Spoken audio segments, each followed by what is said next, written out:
Welcome to Module 3, Corrective Patterns. By now, we have completed the second learning object of Module 3, Corrective Patterns, and learned about mathematical applications and retracements and targets. In this learning object, we will learn about continuation patterns. What if I told you that at the end of this learning object, you will be able to see the connection between common continuation patterns in classical technical analysis and Elliott wave corrective patterns? Would that take some of the mystery out of the Elliott wave? Dan Sullivan, strategic coach founder, has this to say about the first rule of focus. Wherever you are, make sure you're there. You have taken the leap into learning the Elliott wave principles. Again, we congratulate you. We are almost 3/4 of the way there. Please continue to learn at your own pace so that at the end of this course you will be fluent in Elliott wave principles. We look forward to applying these principles together after you've completed the course.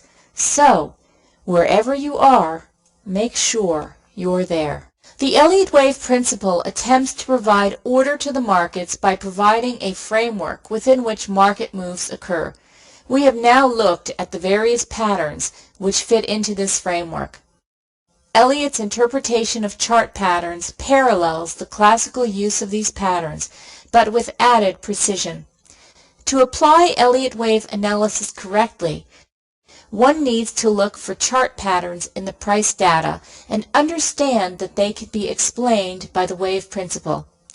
Elliott wave analysis places continuation chart patterns such as triangles and bull and bear flags into perspective when counting waves.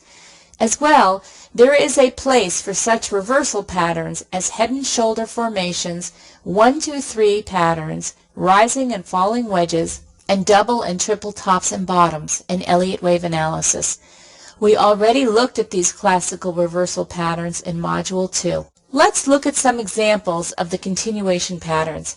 The classic bull or bear flag or pennant looks exactly like a zigzag pattern, which is typical in wave 2 or 4 positions.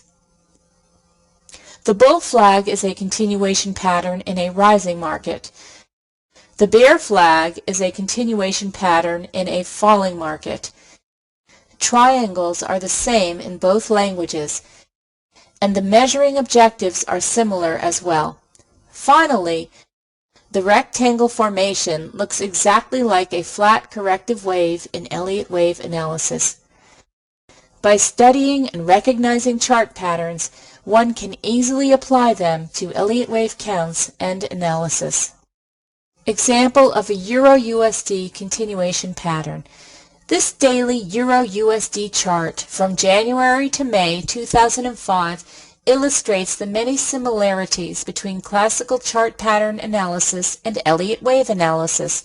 The first pattern is a symmetrical triangle which shows up as a wave 4 continuation pattern preceding wave 5. The breakout and downward thrust completes wave 5.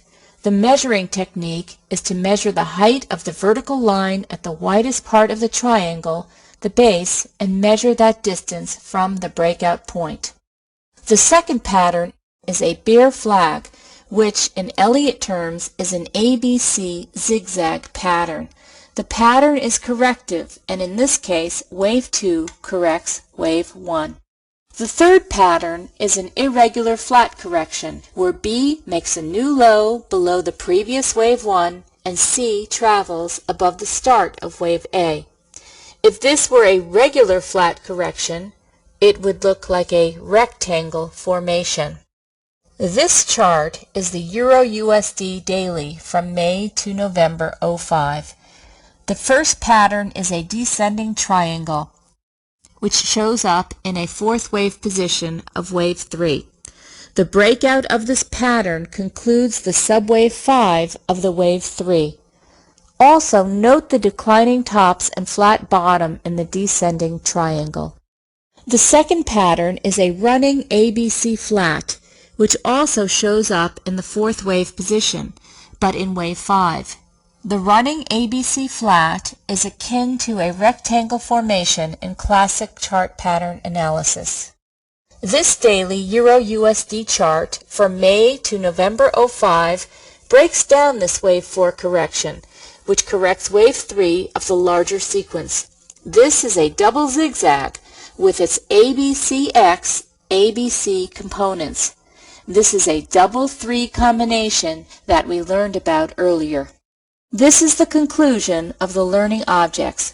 Please continue on to the quiz.